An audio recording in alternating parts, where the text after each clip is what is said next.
জগন্নাথেরও একটা নাম পতিতপাবন। আজও আপনারা যাবেন, দেখবেন জগন্নাথপুরীতে যাকে তাকে অ্যালাউ নেই প্রবেশ করতে, রাইট?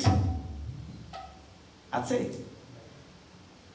জগন্নাথপুরীর পান্ডাদের দৃষ্টিতে তোরা পাপী,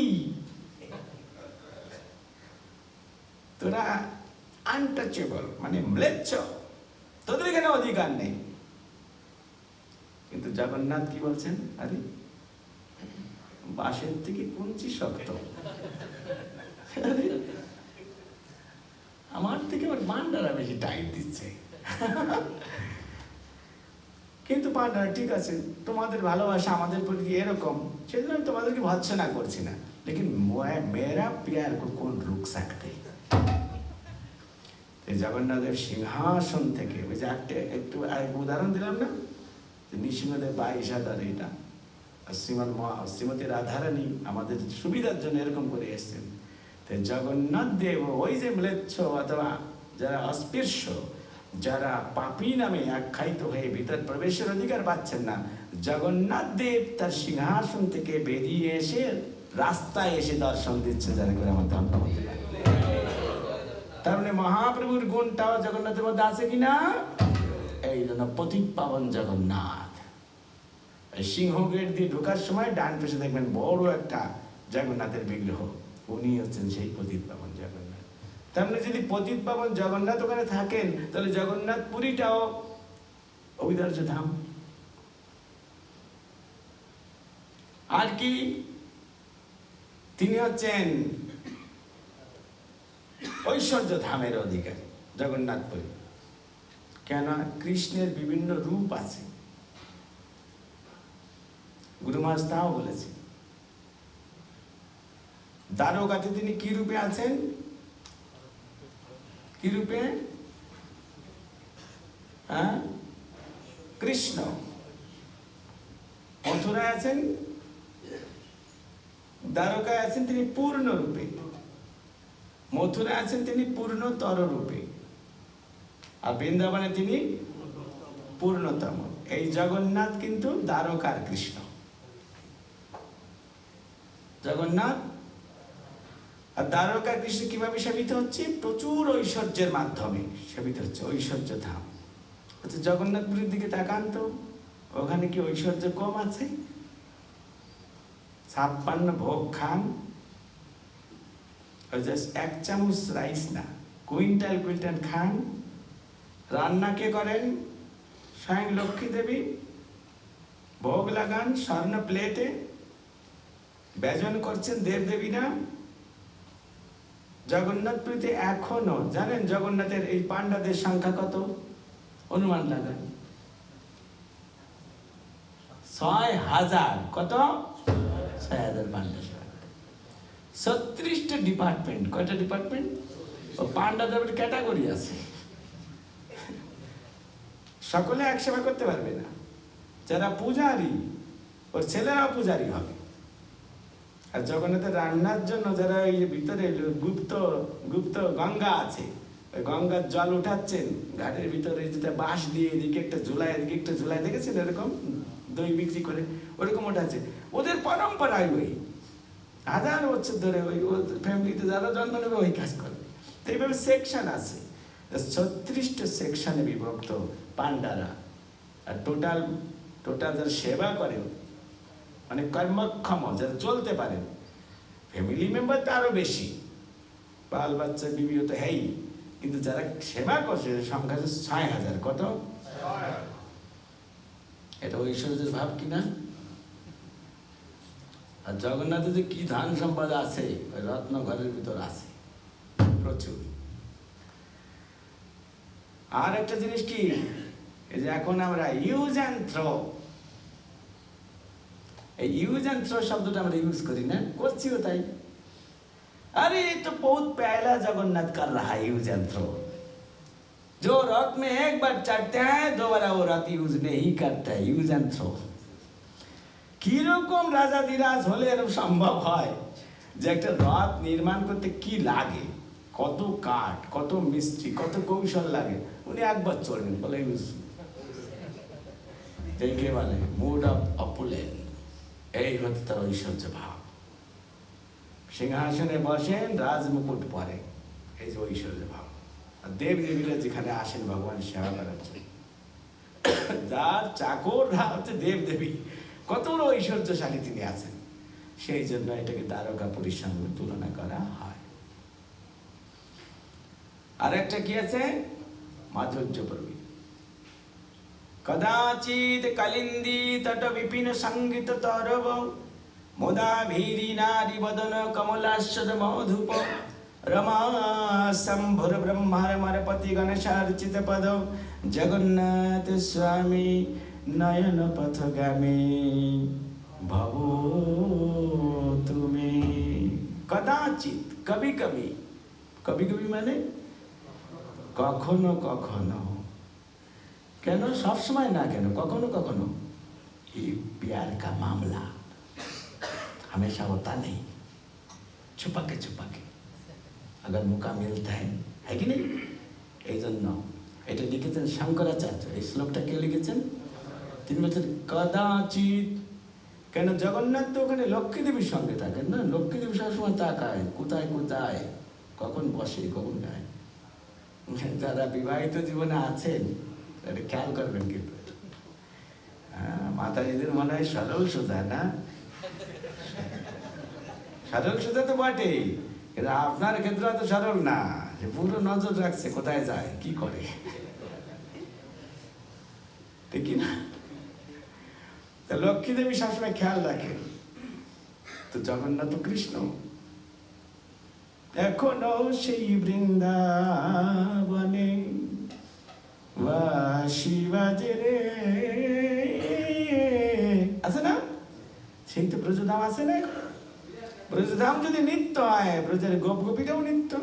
তো জগন্নাথ তো জানেন তিনি, ওই প্যার কা ক্ষেত্র হ্যাঁ, মনে পড়া যায়। একটা গল্প, একটা গান আছে না,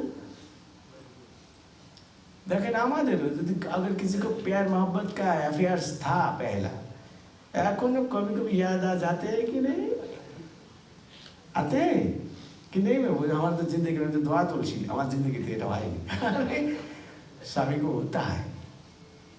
তো ওই যে প্রেম, প্রেমের তুলনা কিছু হয় না। দ্বারকায় যতই ভালো মন্দ খাওয়াক না কেন 16,108 জন, ওই যে প্রেমের কথা জগন্নাথ বলতে পারেন না। সবসময় ভাবেন যে কখন যাব কখন যাব কখন যাব, এদের লক্ষ্মীর নজর এড়ানো মুশকিল। এই জন্য বলছেন কদাচিৎ। একটা শব্দের কি ডিপ মিনিং দেখেন, कदाचित कालिंदी तटे, अगर मौका मिल गया तो तुरंत कालिंदी की तट पर चले जाते हैं। कालिंदी माने যমুনা, যমুনার তটে তিনি সেখানে চলে যান। বিপিন সঙ্গীত রব, ওখানে যে বিপিন আছে, বিপিন মানে বন, বিপিন মানে কি জঙ্গল, বন, জঙ্গল শব্দটা ভালো না, বন, বৃন্দা বন, ওই বনে কালিন্দীর তটে যে বন রয়েছে সেখানে তিনি যেতেন কখনো কখনো। বোঝা গেল এই যে প্রেম আছে কিনা, আছে জগন্নাথের মধ্যে প্রেম। আর সেখানে কি করতেন, গুড় গুড় গুড় গুড় করতেন। দেখবেন প্রেমের, যেমন কি প্রেমে পড়ে, ওই যার সাথে প্রেমে পড়ে কোনো কাম কম কিচ্ছু নাই, তবু এখানে গিয়ে গুড় গুড় করছে, একবার দিকে একবার দিকে, মনে হচ্ছে খুব কাম বিজি আছি না, আসলে তার ধান্দা ওর কুশ, এটাকে দেখাচ্ছে। তো কৃষ্ণ ওখানে গিয়ে এরকম কি করছেন, বিপিন সঙ্গীত রাব, রাব এই শব্দটা অন্যান্য কোন শাস্ত্রে অন্য শব্দ আছে। রব, রব মানে কি আওয়াজ, ভেরি গুড। পাখি সব করে রব, রাতি পোহাইল, কাননে কুসুম কলি সকলে ফুটিল, শোনেননি? কে বলেছেন না? রব মানে আওয়াজ। সঙ্গীত রব মানে ওখানে গিয়ে গান গাচ্ছে। জগন্নাথ ব্রজে গিয়ে কৃষ্ণ রূপ ধারণ করে জঙ্গলের মধ্যে কালিন্দীর তটে তিনি গান পরিবেশন করছেন। আচ্ছা, কৃষ্ণ গান গেয়েছেন এমন কোন শাস্ত্র সিদ্ধান্ত আছে না। কৃষ্ণ বাঁশি বেজেছেন তা আমরা জানি, তার মানে গান গাচ্ছে বাঁশি বাজিয়ে, এটা বুঝতে হবে। সঙ্গীত রাব এমন মেলোডিয়াস, এমন হার্ট টাচিং শব্দ তিনি করছেন ওই জঙ্গলের মধ্যে দিয়ে। কৃষ্ণের বাঁশি যাকে উদ্দেশ্য করে বাজাতেন শুধু সেই বুঝত, আর কেউ বুঝতে পারবে না। কৃষ্ণ যখন ডাকতেন সুরভি, নবলক্ষ গায়ের মধ্যে যে গাইটার নাম সুরভি সেই দৌড়ে আসত। কথাটা বোঝা গেল? এখন এই রাতের বেলা জঙ্গলের মধ্যে গিয়ে বাঁশি বাজাচ্ছে, কাদেরকে ডাকছে বলুন তো? যাদের ডাকছেন তারা এসে গেছেন ওখানে।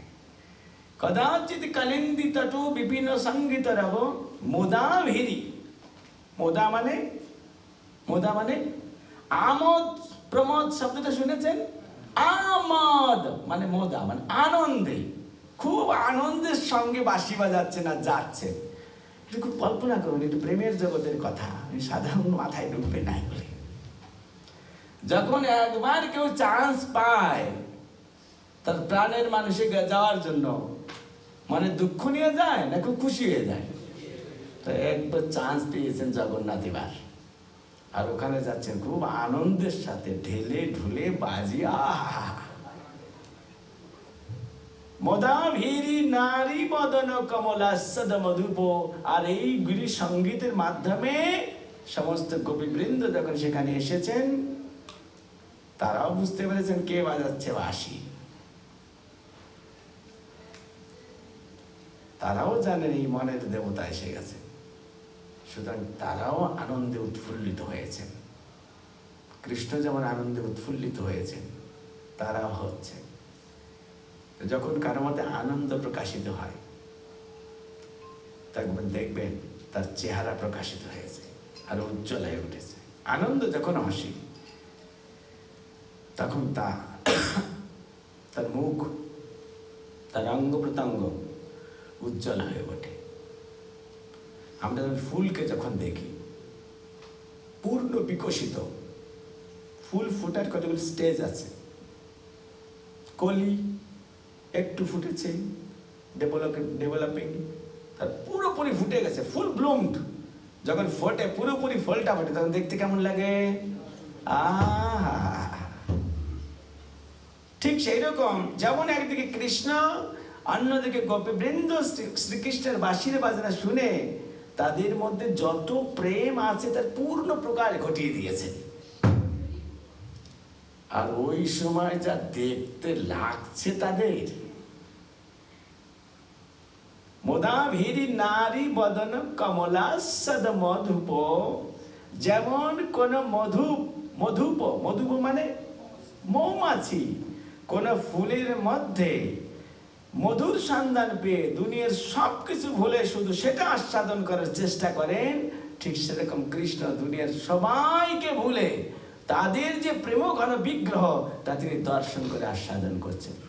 মোদাভীরি নারী বদন কমলাস্যদ মধুপ। দেখবেন এটা হয় আপনাদের যাদের ছেলে মেয়ে আছে, ছোট অবস্থায় ছিল, বিশেষ করে এটা মায়ের ক্ষেত্রে হয়, কারণ পুরুষরা তো সবসময় ছেলে মেয়ে নিয়ে বসে থাকে না, মায়েরা থাকে। তো দেখবেন ফ্যামিলির সব কাজই মা করে, কিন্তু চোখ আর মন সবসময় তার শিশুর দিকে, দেখেছেন? আর ওই শিশুর মুখের মধ্যে মা যে কি রূপ দেখেন তা উনি শুধু জানেন, ঠিক কিনা? আর ওই যখন মা তাকে আদর করে, চুমু খায়, তখন শিশু হা করে হাসে, দেখেন? তার মানে আনন্দের পূর্ণ প্রকাশে তখন শিশুর মুখ আরো উজ্জ্বল থেকে উজ্জ্বলতম হয়ে ওঠে। আর মা নজর হাঁটাতে পারে না, তাকিয়ে থাকে। এটা হলো প্রেমের বৈশিষ্ট্য। ঠিক সেরকম যখন ব্রজে গিয়েছেন তখন তাদের যে প্রেম উৎফুল্ল করা বিগ্রহ কৃষ্ণ অপূর্ব নিষ্পলক দৃষ্টিতে তাকিয়ে দর্শন করছেন, তাকে আস্বাদন করে বলছে মোরাভীরি নারী বদন কমলাস্যদ মধুপ। তো এটা প্রেমের বৈশিষ্ট্য না? তাহলে জগন্নাথপুরীর মধ্যেও যে মাধুর্য ধাম আছে তাতে সন্দেহ আছে? তাহলে তিনটি ধামের সমন্বয় ঘটেছে এই জগন্নাথ পুরীতে। জয় জগন্নাথ স্বামী কি, জগন্নাথ পুরী ধাম কি। বোঝা গেল কথাটা? ওকে বলে পুরী। পুরী মানে যেখানে পুরুষ থাকেন তাকে পুরী বলে। পুরুষ, জগন্নাথ দেব কি শুধু পুরুষ? পুরুষ তিন প্রকারের। কয় প্রকারের? খর পুরুষ, অক্ষর পুরুষ আর পুরুষোত্তম। আপনি পুরুষ না অন্য কেউ? নিজেকে কি মনে করেন? পুরুষ? হ্যাঁ, যারা বসে আছে, those are sitting here, all you consider yourself as পুরুষ? পুরুষ মনে করি কিনা? আমরা পুরুষ, কিন্তু তার আগে একটা শব্দ লিখতে হবে, খর পুরুষ, গিরা হুয়া পুরুষ, তার মানে নামে পুরুষ, শুধু নামে পুরুষ। এই সম্বন্ধে ভগবদ গীতায় কৃষ্ণ খর পুরুষ, যাদের পতন হয়, পতন কর্মফলে পতন হয়েছে, খর পুরুষ। অক্ষর পুরুষ মানে যে সমস্ত পুরুষদের পতন হয় না, যেমন ভগবান নৃসিংহদেব, ভগবান রামচন্দ্র, মৎস্য, কুর্ম, বরাহ, এনারা হচ্ছেন অক্ষর পুরুষ। এনাদের পতন হয়নি, ওটা নিজে এসেছেন করুণা করে, তাদেরকে বলা হয় অক্ষর পুরুষ। আর খর এবং অক্ষর পুরুষের যিনি শ্রোতা এবং হোতা, তিনি হচ্ছেন পুরুষোত্তম, তিনি হচ্ছেন জয় জগন্নাথ স্বামী কি।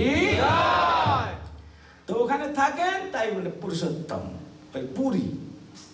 আর পুরীর আরেকটা আছে পুরুষোত্তম ধাম। কি বলে? পুরুষোত্তম ধাম। সবাই ওকে? হ্যাঁ, কালকে থেকে